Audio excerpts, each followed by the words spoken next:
Assalamualaikum warahmatullahi wabarakatuh. Perkenalkan, saya Anissa Nurul Habibah, NIM 2011211043, mahasiswi Ilmu Kesehatan Masyarakat, Fakultas Kesehatan Masyarakat, Universitas Andalas. Pada kesempatan kali ini, saya akan mensosialisasikan kepada adik saya tentang salah satu pokok bahasan di dalam kesehatan reproduksi, yaitu MENARS. Sebelumnya, apakah adik tahu apa itu MENARS? Belum tahu, Kak. Kalau menstruasi? Udah? Nah, MENARS ini adalah menstruasi pertama yang dialami oleh setiap remaja putri normal. Istilahnya itu MENARS. Jadi MENARS itu kan menstruasi awal atau definisi lengkapnya yaitu menstruasi pertama yang biasa terjadi dalam rentang usia 10-16 tahun atau pada masa awal remaja di tengah masa pubertas sebelum memasuki masa reproduksi atau usia subur seorang wanita. Kayak gitu. Nah, kan tadi ada rentang usianya 10-16 tahun. Dimana pada setiap wanita atau setiap remaja putri itu bakalan beda-beda kapan datangnya. Ini juga ada beberapa faktornya, nanti bakalan aku jelasin. Selanjutnya ada kondisi normal atau seharusnya. Menstruasi pertama atau MENARS ini adalah hal yang wajar dan pasti dialami oleh setiap wanita normal dan tidak perlu digelisahkan sebenarnya, walaupun memang ada gejala fisik ataupun psikis atau perubahan-perubahan yang bakalan terjadi setelah terjadinya MENARS ini. Lalu pada awal menstruasi ini memang siklusnya itu tidak teratur, bisa saja pada saat pertama kali menstruasi atau MENARS, kemudian pada bulan berikutnya itu tidak mengalami menstruasi dulu, baru dilanjutkan oleh bulan selanjutnya, atau bahkan ada yang sampai 2 bulan nggak menstruasi dulu, baru setelah itu ada menstruasi kedua, ketiga, dan selanjutnya. Dimana ini adalah hal yang normal dan itu akan menjadi teratur seiring berjalannya waktu. Kemudian pokok pembahasan berikutnya adalah fisiologis MENARS. Fisiologis MENARS ini lebih ilmiah gitu pembahasannya, lebih kepada hormon-hormon yang mempengaruhi bagaimana bisa sampai terjadinya menstruasi. Baiklah, lanjut aja. Yang pertama itu pertumbuhan cepat dimulai kira-kira 4 tahun sebelum MENARS, terutama dalam 2 tahun pertama, dan akan melambat saat datangnya MENARS ini. Sekitar usia 12 tahun hormon GnRH ini akan dihasilkan oleh kelenjar pituitari di dalam tubuh, di mana GnRH ini mempunyai efek sangat besar terhadap kematangan seksual dan akan menyebabkan sel-sel istimewa tertentu menghasilkan 2 hormon yang mempengaruhi indung telur berisi cairan yang dinamai folikel. Nah, salah satu dari 2 hormon itu bernama follicle stimulating hormone atau hormon perangsang folikel, biasa juga dikenal dengan FSH. Pada awalnya folikel yang tumbuh itu sedikit, kemudian akan semakin bertambah jumlahnya seiring berjalannya waktu. Folikel-folikel yang udah tumbuh dan terangsang tadi akan menghasilkan hormon estrogen dan kemudian mati. Tetapi pada saat folikel rombongan pertama atau yang diproduksi pertama kali itu mati, sejumlah folikel lain sudah mulai dirangsang FSH dan memproduksi estrogen lagi. Jadi kayak siklus gitu. Kemudian folikel yang dirangsang oleh FSH dalam tiap bulannya semakin lama semakin banyak, sampai jumlahnya itu kira-kira 12-20 folikel. Sehingga jumlah estrogen yang terbentuk juga semakin banyak. Estrogen ini berfungsi juga di dalam merangsang pertumbuhan saluran telur, rongga rahim, dan vagina.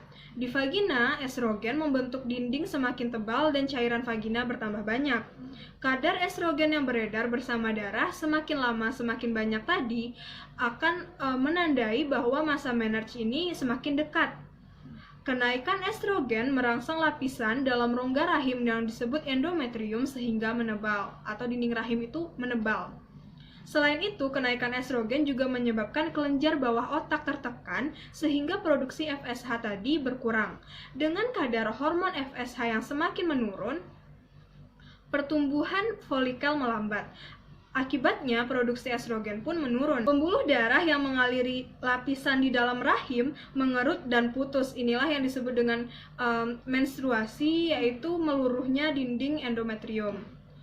Jadi ada beberapa hormon yang terlibat di dalam fisiologis menarche sehingga menghasilkan atau menyebabkan terjadinya menstruasi awal itu. Kemudian gejala yang menyertai menarche. Ada 6 gejala di sini. Yang pertama itu rasa tidak nyaman karena selama menstruasi volume air di dalam tubuh semakin berkurang karena ada pengeluaran cairan berupa darah tadi kan. Kemudian yang kedua, sakit kepala. 3, pegal-pegal di kaki dan pinggang. 4, kram perut. 5, sakit perut. Dan yang keenam, adanya perubahan emosi seperti perasaan suntuk, marah, dan sedih. Untuk reaksi remaja sendiri menghadapi menarche ini terbagi menjadi 2, ada reaksi positif dan ada reaksi negatif. Reaksi positif yang paling muncul adalah respon anak perempuan terhadap menarche ini berupa mereka menganggap bahwa dengan adanya menstruasi awal ini merupakan tanda bahwa mereka itu telah dewasa, kayak indeks mereka itu telah dewasa, telah sama dengan teman-teman seusianya atau teman-teman bermainnya yang telah mengalami menstruasi sebelumnya. Dan mereka juga merasa bahwa ini merupakan tanda mereka itu sudah mampu menghasilkan keturunan ataupun bereproduksi. Sudah memasuki usia subur begitu. Kemudian yang kedua, ada reaksi negatif. Reaksi negatif ini yang paling sering dilaporkan oleh anak perempuan adalah kerepotan. Kerepotan ini di dalam membawa pembalut pengganti. Kalau kemana-mana kan harus membawa pembalut pengganti itu. Kemudian yang kedua, merasa kotor. Namun ada juga sebagian kecil dari anak perempuan mengindikasikan bahwa menarche ini menyebabkan ketidaknyamanan fisik, keterbatasan tingkah laku, dan juga menciptakan perubahan emosional. Jadi reaksinya itu ada reaksi positif dan ada reaksi negatif. Selanjutnya yaitu faktor-faktor yang mempengaruhi menarche. Seperti yang telah aku jelaskan tadi di awal, kalau setiap remaja putri itu kan beda-beda datang waktunya. Berarti ada faktor-faktor yang mempengaruhinya kan. Nah, di sini aku bakalan jelasin faktor-faktor itu. Yang pertama ada nutrisi dan status gizi. Usia menarche berhubungan dengan kenaikan berat badan dan lemak tubuh. Secara etiologi, hal tersebut berhubungan dengan hormon yang bernama milieu yang berfungsi mempengaruhi pubertas dan dapat mengubah berat dan komposisi tubuh. Anak yang mengalami malnutrisi atau di sini maksudnya kekurangan gizinya itu tidak seimbang, mayoritas kan badannya lebih kecil, kurus, sehingga pubertasnya juga semakin melambat dan mengalami menarche yang lebih lambat. Berarti kebalikannya, apabila nutrisi dan status gizinya itu baik, berarti menarche-nya itu lebih awal. Kemudian faktor yang kedua ada genetik. Faktor keturunan dapat mempengaruhi maturitas. Maturitas itu maksudnya adalah kedewasaan. Hal tersebut dipelajari dari anak kembar. Anak kembar yang monozigot akan mengalami menarche dalam rentang usia yang hampir sama, yaitu sekitar 2-3 bulan. Sedangkan kembar dizigot akan memiliki selisih yang lebih lama, yaitu 9 bulan. Dan genetik ini berdasarkan penelitian juga berhubungan dengan usia menarche ibu. Jadi apabila ibu itu pada awal masa remajanya dia telah mengalami menarche, maka anaknya juga lebih awal. Tetapi itu juga tidak terlalu menentukan karena ada berbagai faktor lainnya. Kemudian faktor yang ketiga ada status sosial ekonomi. Sebenarnya status sosial ekonomi ini berkaitan sama faktor yang pertama tadi, yaitu pemenuhan nutrisi dan status gizi. Kalau status ekonomi, sosial ekonominya itu tinggi, berarti kan untuk kecukupan nutrisi itu lebih terjamin, sehingga juga untuk hasil kerja hormon milieu ini dalam mempengaruhi pubertas itu juga semakin lancar, menarche-nya juga tidak akan lambat. Faktor yang keempat yaitu rangsangan audiovisual. Faktor penyebab menstruasi dini itu paling utamanya adalah rangsangan audiovisual, baik berupa percakapan maupun tontonan yang berlabel dewasa, vulgar, ataupun mengumbar sensualitas. Rangsangan dari telinga dan mata kemudian merangsang sistem reproduksi dan genetalia maksudnya untuk lebih cepat matang. Bahkan rangsangan audiovisual ini merupakan faktor utama dari menstruasi dini. Kemudian faktor yang kelima yaitu aktivitas fisik. Fakta menunjukkan anak perempuan yang aktif melakukan aktivitas fisik mengalami menarche lebih lambat daripada yang tidak aktif. Ini berdasarkan penelitian. Ada beberapa upaya yang dapat dilakukan dalam menghadapi menarche. Di antaranya, yang pertama itu pengetahuan tentang menarche. Pengetahuan yang diperoleh oleh remaja tentang menstruasi akan mempengaruhi bagaimana persepsi mereka terhadap sebenarnya menstruasi itu bagaimana. Kemudian juga akan membentuk kesiapan mereka baik secara fisik maupun psikologis. Pengetahuan itu sendiri dapat diperoleh dari pendidikan kesehatan, terutama pendidikan kesehatan reproduksi. Kemudian yang kedua, kesiapan menghadapi menarche. Kesiapan ini memerlukan suatu kondisi penyesuaian fisik dan psikologis dari remaja putri. Maka dengan adanya dan ini bisa diperoleh dari harus ada sumber-sumber informasi yang benar mengenai menstruasi, terutama dari orang-orang yang terdekat dari remaja putri ini, dari lingkungan sosialnya, sehingga dia lebih mudah percaya dan juga membentuk kesiapan dia itu lebih mantap. Kemudian yang ketiga, adanya peran dari ibu, karena kan ibu itu merupakan salah seorang yang paling dekat dengan remaja putri kan, dan bisa dijadikan sebagai tempat bertanya dan juga bisa sebagai orang yang memperkenalkan menstruasi ini lebih awal, orang yang pertama gitu. Terus yang keempat, pengetahuan perlengkapan kebersihan wanita. Juga harus diberi edukasi bagaimana cara pemakaian pembalut, bagaimana cara pembersihannya, dan juga bagaimana membersihkan bagian kewanitaannya. Selain upaya-upaya yang tadi, ada juga upaya yang dapat dilakukan oleh remaja putri itu sendiri dalam menjaga kondisi saat